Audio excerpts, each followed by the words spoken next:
Alrighty. Just one thing that I have to check real quick. Is the stream open on the same link as it was before? Because OBS crashed while I was launching the stream. So I wanna check real quick if there are two different streams, one that is just like a few seconds long, and then OBS created another, or if it's just one singular thing. I think it's one singular thing. I don't think this has screwed it up. Okay, good. So yeah, this is good. Let me go back to OBS. Also, I just wanna check real quick. Yep, you all can see this. Perfect. How can you get a VOD review? You can submit codes to a queue in my Discord server. !mark socials, !mark Discord, or just check the description for the link. I'm gonna stop the music for us to do the VOD reviews. Stopping the music. I think this is all I need.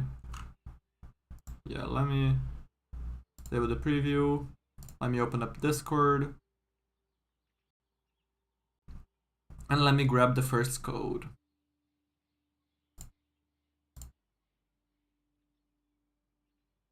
VOD reviews.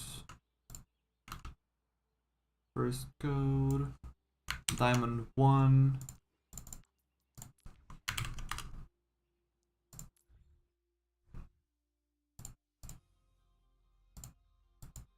Attackers incoming. Division. Oh, this is a scrim. Wait, let me pause this.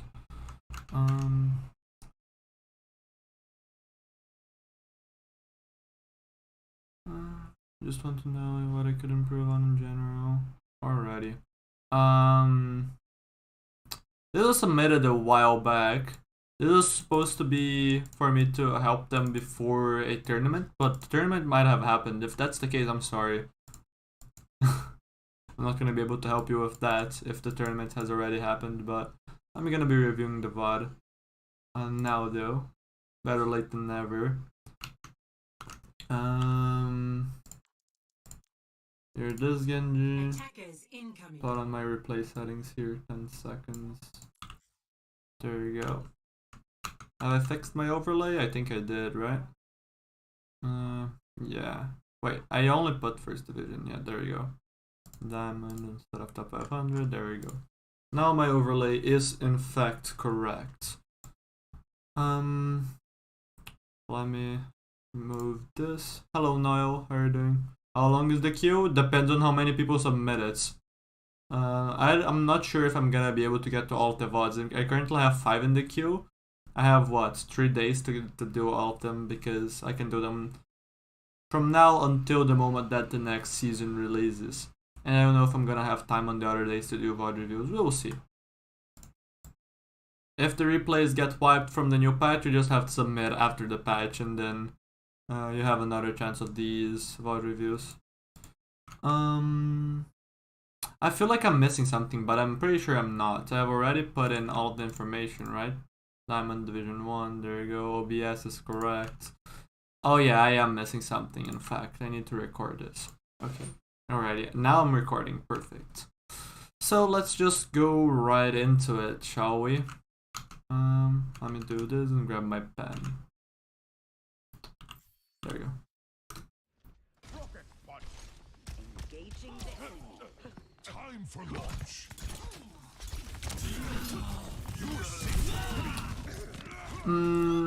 I don't like this. I don't think that there is any reason for you to be taking such a risk.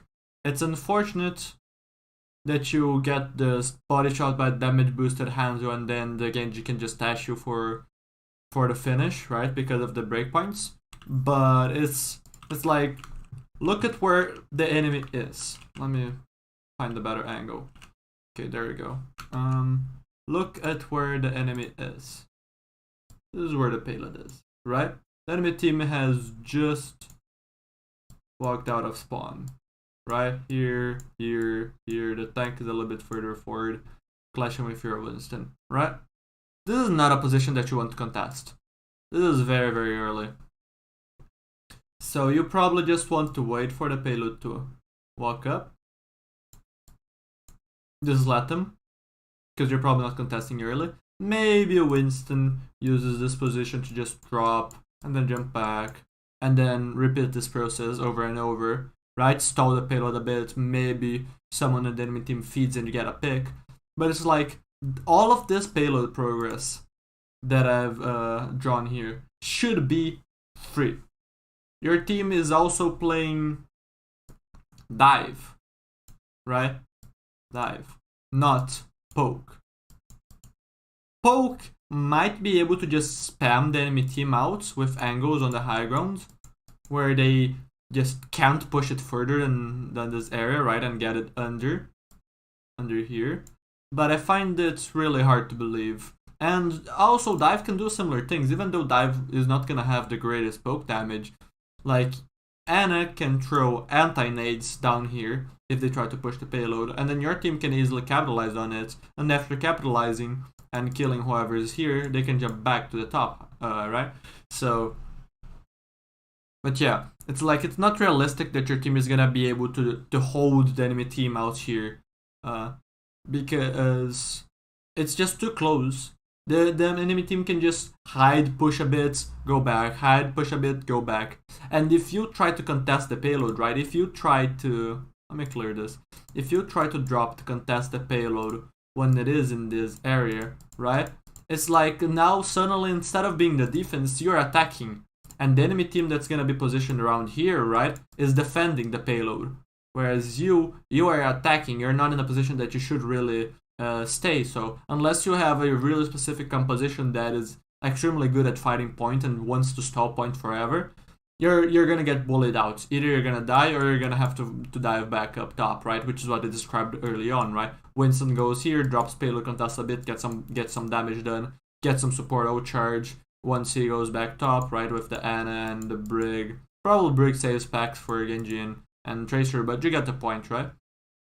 And then this is just to get some early outcharge, early pressure, and burn some time, right? Which is the main objective of the defense.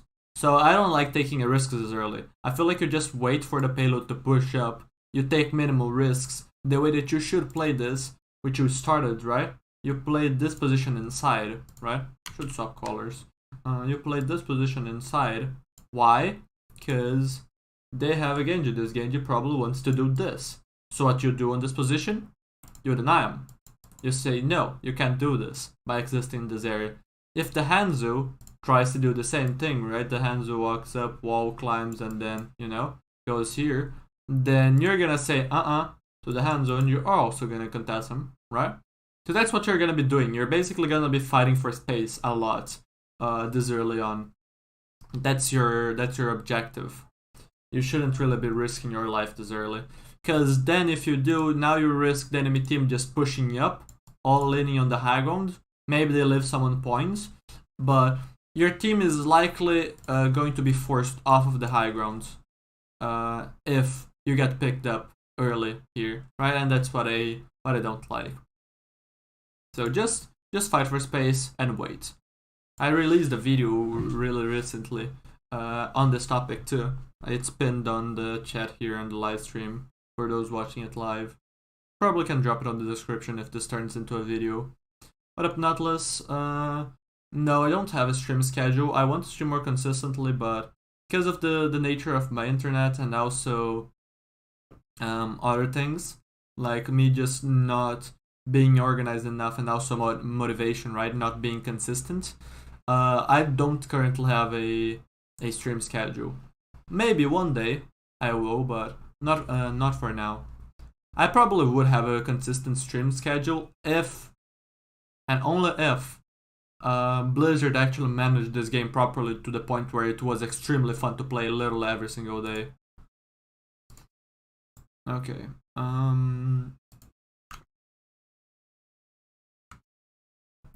Let me go back to Overwatch. There you go. You're gonna die here. You're gonna be coming back. Enemy team's probably gonna be getting some free push. Your team's probably gonna be able to live, but your team, as you can see, your team is struggling. Why? Why is your team struggling? Let's go to the enemy's Genji POV. Why does it have this high ground, right? I mean, this Genji didn't even use the flank path over here, right? Didn't even have to. Because your team just ended up giving space because even though Genji is a quote-unquote flanker, right?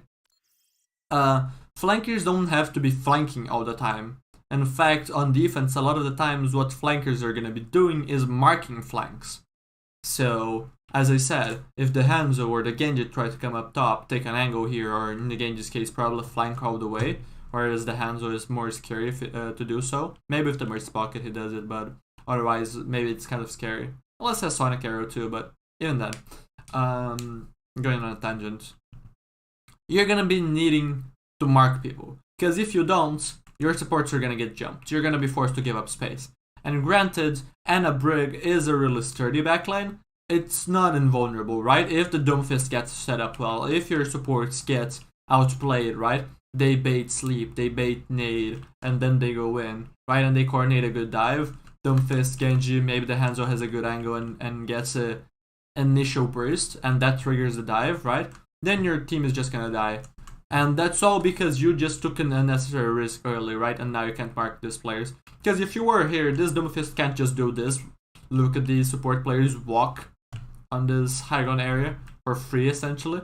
Right? He's gonna be constantly getting damage, so he's gonna be having to get constant health. He's probably gonna have to look at you, right? And you two are gonna be able to trade. So let's go back. I wonder, does your team lose anyone? Yep, your team loses Brig and your team loses Ana. Just like I expected. Because your team didn't kite properly. You should have just... Your team, after you take that pick, your team needs to hard kite, I think. It's not worth the risk of just trying to hold the space and then just getting staggered. Because with your team getting staggered here, look at where the payload is already, and look at where your supports are. They're coming out of spawn right now. Brig's a little bit faster, but it's like, once you come back, the enemy team is gonna be close, right? The enemy team, let's go grab my pen. The enemy team is gonna be threatening, right? Let's say that the payload's around here. Once your Ana comes back to the fight, either on this area or on this area outside of the screen, right? Because she probably doesn't have time to rotate high ground. And even if she does, right, the enemy team is now playing defense. Because they won the fight. So now they suddenly get to hold positions, right? Even though the enemy team is the attacking team and your team is the defending team, right? Because they won the fights, they were able to push up, right? Push up through the high grounds. Their Ana is pushing points, so we can ignore her, right? But there's the Mercy also, right, with this beam right here. They are controlling the space, and you're gonna have to push into them, get them out of these positions, right? So you are essentially playing an attack fights on defense, and they're playing a defense fight on attack, right? That's the interesting thing. It's not just, oh, if you're playing defense, you're always defending, and if you're playing attack, you're always attacking. No, it depends on who is holding territory and who is pushing into said territory, right? And since defense has the advantage, right? This is why it's good for you to send players like these to push up instead of stacking 3 people points so that the payload moves at 130 and something percentage. I don't know what the percentage is, but it's like, it's not worth it. You gain so much more doing this right here at the top, right?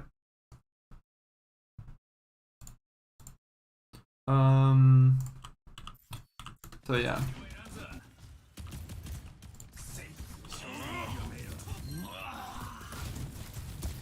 And I think your team manages here. You might end up dying there because of grid. Yeah, okay, let's go back to your camera now. But I feel like your team should not have been able to do that.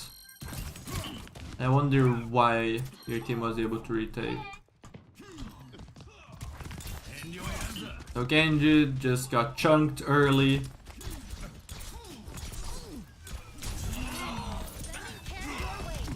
and overextends. Like, this doesn't feel like your merit. This feels like the enemy team just played this extremely poorly. Again, their Genji did essentially what you did and fed early on, right? You took an unnecessary risk by peeking. All they have to do is mark. Same thing for their Genji. Their Genji just had to mark. Their Genji didn't have to peek out here to try to deal damage to you. In the process, getting chunked, having to back, get peel from Mercy, and then get his deflect forced because he didn't want to risk getting picked off, right? That caused him to later on die because he didn't have deflect. And also he couldn't mark as well because not only did he take damage, he also got his deflect forced, which gives a lot less potential for just keeping space, right? And fighting whoever comes up here. So their Genji did the same mistake that you did early on over here in this bridge, right? And this ended up giving you the opportunity to get this. Although it's still like, once we rewatch this, it's like tunneling on this Mercy is dangerous. Very, very dangerous, I feel. Like, look at this. Even though this Genji doesn't have deflect, if you are not looking at him, it doesn't really matter that he doesn't have deflect. So the Brig gets a pack on you, but that was dangerous. You cannot just completely ignore the Genji like that once he's close range. It's essentially just like their Genji missing shots, right? Let's say this Genji's POV. Miss. A single melee, miss the shot. You should be dead. You should be completely dead for the tunnel vision on the Mercy, right? After the Genji fucked up, you just needed to not take the risk and push him out of there. That's your first objective. You should not be expecting to get a kill on the recontest fight like this. Only if the enemy team fucks up big time like they did, right? So this was not your player agency, right? Which is something that's very important. You don't want to win because the enemy team sucks. You want to win because you are better, right? And there's a difference. Because if you rely on the enemy team being bad, if the enemy team is good, then you lose. But if you are not relying on the enemy team to suck, you're just better than the enemy team, doesn't really matter if they're good or not, right? You're just gonna be better than them no matter what. Now, there's gonna be a certain point where your opponents are actually gonna be better than you, right? It's inevitable. Unless you are the literal best player in the world, right? But it's like, you get what I mean, right? You don't want to win simply because of luck on who you're playing against. You want to have agency over whether or not you win. And this didn't give you agency, right? The enemy Genji made a bad play in marking, and then the enemy Genji missed shots because you ignored him, right? You just didn't understand what you had to do in both these fights so far, right? First you fed, and this time it was lucky that you fed, it was lucky that the Genji fed. But let's not take any more time looking at that. Good finish. Absolute greed. What's the point? Right? Look at this. So your team is currently 4v4 because your Tracer fed for no reason. No reason to do such a play, right? Your team already got the Genji. The enemy team has been forced to kite all the way. Your team can just retake space and hold it. Your team doesn't have to give the enemy team a chance of getting pickoffs and getting back into this fight, right? It's just a necessary risk. And then kill the Ana. So now you're again up 1. You also have better spawns. The enemy team is not gonna push. Even if they get a pick, let's say on your Brig here, because she has the least mobility of those they're pushing, right? You're still gonna be 3v3. You can stall pretty well. You're gonna have ult soon. You should be fine. You don't, even if the enemy team gets one pick like that. If the enemy team gets 2 picks, now that is extremely dangerous territory because now they might be able to clutch. But even then your team still has a chance of just holding because defense advantage right on spawns, but it's like, it's not worth it taking this risk. Why? Why? Like, look at this. I can't even put the Ana and you on the screen unless I go into the wall, right? It's just too far apart. Sure, you can get packs from Brig, but how many packs does she have? Let's see. She has 2 packs right now. And yes, you're slightly in range. And that pack on the Winston is just bad. The Winston is gonna get healed by the Ana, right? You should have had another pack here and you could have lived. But look at this. Your Brig is gonna die because you baited her into pushing. Because you took an unnecessary risk. You just didn't have to do that.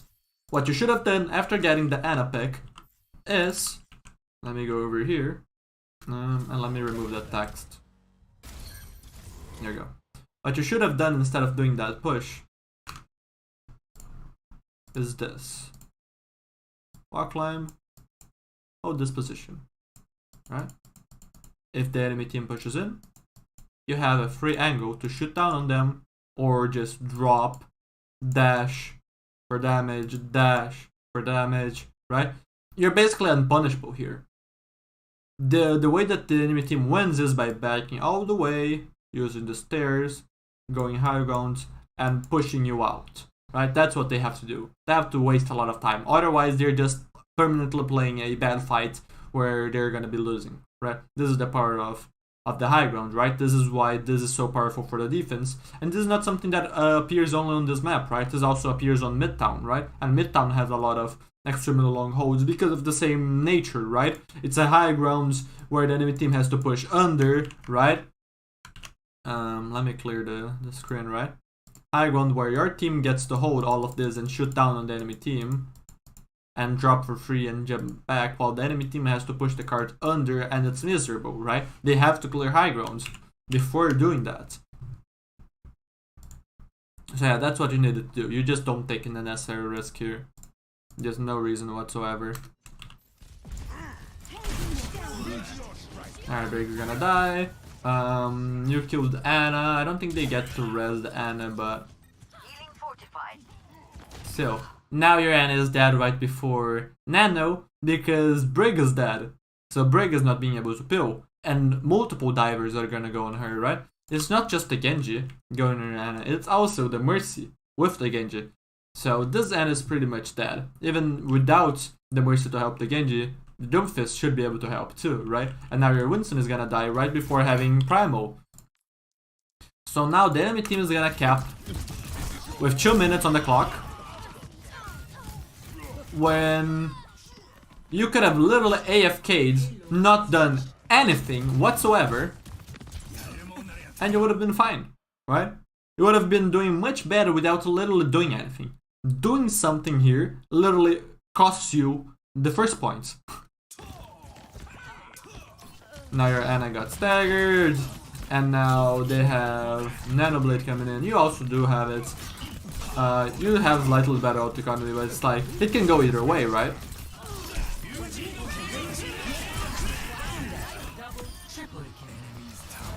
So let's see. Your team is fighting early, which I think is good, because otherwise you just have only one fight. And only one fight when they have ultimates that can very easily clean you, right? Nanoblade. Could just mean that you lose second point. Whereas if you go ahead and take a fight point, which is what you're doing, right? Even if you lose this fight, the payload has to move so far to get to the checkpoint that your team should have a recontest. So yeah, you could take a dry fight here, just force Nanoblade out. Or you could try to trade ultimates. The problem with trying to trade ultimates is that in case you lose, then your recontest is gonna be worse. That's the only problem. But it's completely fair for you to try to go for this if you find yourself in a good situation for it.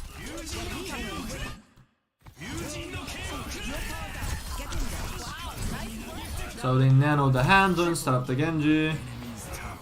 Your team spent 4 ultimates, they spent 2. That is worth it. Yeah, and it stops the bleeding. And good. Wait, what? Question mark?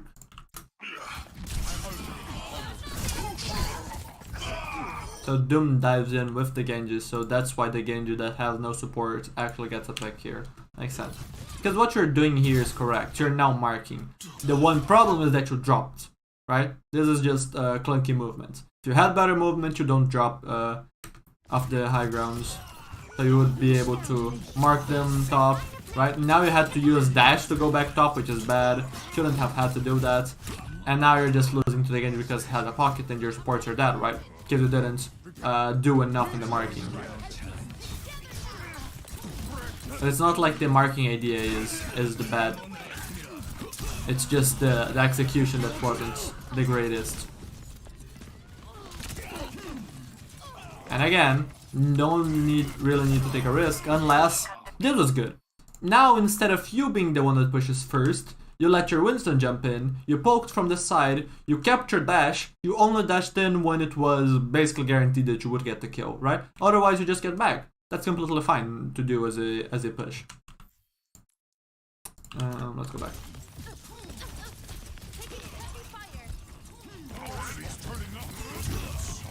Marking the Winston. Don't like that you're on low grounds. Sure, let's say that this Winston pushes you out of the high ground. You immediately should be climbing here looking for this angle. You should be looking to be in a position where you can mark. But once the enemy team pushes up like this, right? Let me go 10 seconds earlier. Let me do this, right? Because, actually, let me go here, right? Right now, where's my pen? Right now, you are not gonna be diving here, are you? Like maybe you sync up with your Winston. But still, it would be a 2v5. Your Winston is just going for some ult charge, right? Trying to farm this Primal. And then goes back, gets some ult charge. Your Ana already has ult, so maybe Brig packs the tank, but she's probably not going to be farming too much ult out of that because she needs to keep packs for the squishies, right? So here, this is not a situation where the enemy team really is in any danger whatsoever. You can be in a dangerous position, like you sit here in the high ground. What this allows you to do is, if the enemy team tries to jump high ground, right, Winston, Genji, you fight them, and you try to keep the space. If things go badly, you go back. But if things don't, you force them off, right? They're out of here, right? Ideally, your Brig is playing this position. Maybe even she goes here to get a whip shot to trigger Inspire. Then she can rotate here. She always has the shield bash to run away, right? Maybe your Brig is playing top with you. But it's like, your position is terrible here. Because your position should be one that allows you to mark. But also if the enemy team doesn't do this kind of stuff, right? If the enemy team just walks down main and does this, yes, you're not going to be diving them now because they're too far away, but once they get over here, which is what happens later, right? This is a position where if you were here marking earlier and you successfully mark them off, right? And now this is not a marking position anymore. Now this is a setup position to drop in backline for free. And from there you can dash back to your team. You can dash back up top, right? You're just completely safe to just drop on the backline and do whatever, right?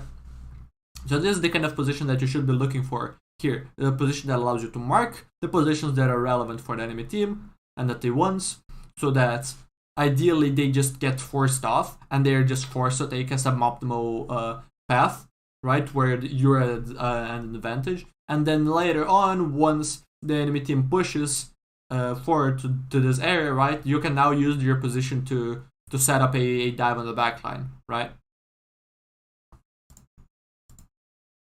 Because the problem is, look at where you are the moment that enemies are occupying this area, right? What is gonna happen? Genji's pulling the trigger with blade. Where are you? Here. That's where you are, right? Where should you be instead of being there? It's a great question. You should be here, like I thought about. You know what you find? Where is he? Ana. Maybe the Hanzo. I don't know. This is Like, this is a very relevant position with a lot of very valuable targets. This Genji is going in with Blade, right? Mercy is probably gonna follow the Genji. Genji might be able to kill this, maybe kills this. Probably not your break, but it's like, here it's not a position where you are gonna be peeling and killing this Genji, right? Absolutely not. This is a position where you're gonna be here, and you're gonna be killing the backline. Probably not the Mercy because she's gonna be flying with the Genji, but sometimes if you hit shots, if you were already in this position, maybe when the Mercy tries to follow, she goes close to you, gets some good damage, and can follow and kill her, right? But yeah, your objective is not to mark Genji on Blade and try to kill him, most likely. This is a position where you should be trading backlines. Like, sometimes, yes, you're gonna be just marking the Genji, or not marking, I should say peeling the Blade when your whole team turns around and just everyone, right? Everyone kills the Genji. And every damage matters. So then your 50 damage from dash, even if you don't land anything else, this is gonna be pretty meaningful, right? So this is gonna be great. But it's like, right now, I don't like this. This doesn't feel like a peel play where everyone turns at the Genji. To me, this feels like Winston. Let me clear this. Winston and Genji, if you were in this position, right? You would be able to just farm their backline. You just trade backlines, and since you have way better spawn than enemy team, you just win from there. You also have primal to stall point, so you should be just completely fine. But yeah, let's see how this goes.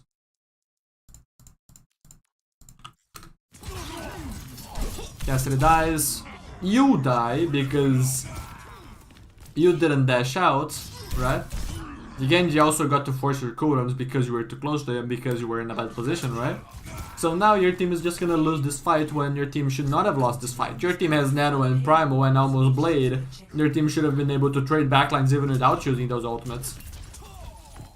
Because the enemy team just did not take the top of airship, did not force you out. If you were sitting on top of airship, then you just got a free drop on backline. Same for your Winston, right? So it's like, there's no reason for you to be losing these. It's again a situation of not understanding what your role is, not understanding the map.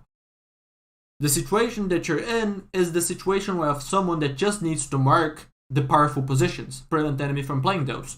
And then once the ult fight comes in, you just have to win the ult fight with your own ultimates, and in some cases even you don't even need ultimates because you have better spawns, you just trade backlines like I talked about, right?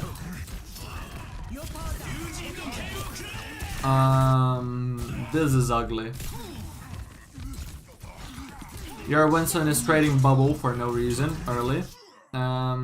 You're deflecting because you're in the middle of nowhere, right?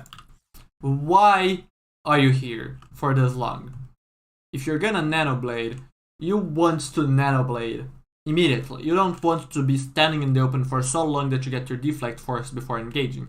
So maybe you sit in this position, you ask for the nano, then you dash up, right? If that's the intention. Or you just dash up immediately, get the nano, and then you go, and then you have your deflect available. Because if you don't have the deflect available, what can this Ana do to you? Right? Ana has both cooldowns. You have no tools to deal with it, essentially, outside of movements. So yeah, this is extremely ugly. You're also dashing to make the Mercy run away for some reason. Like, that Mercy should basically never be a valid target. Like, it's gonna work out, but like, the threat of the sleep was very real there. You basically did nothing to outplay it. And now, it's like, what did the enemy team do? Remember what I talked about on the previous fight that you lost? That you didn't do, which was trade backlines? That's what the enemy team is doing. They're trading backlines without even ulting.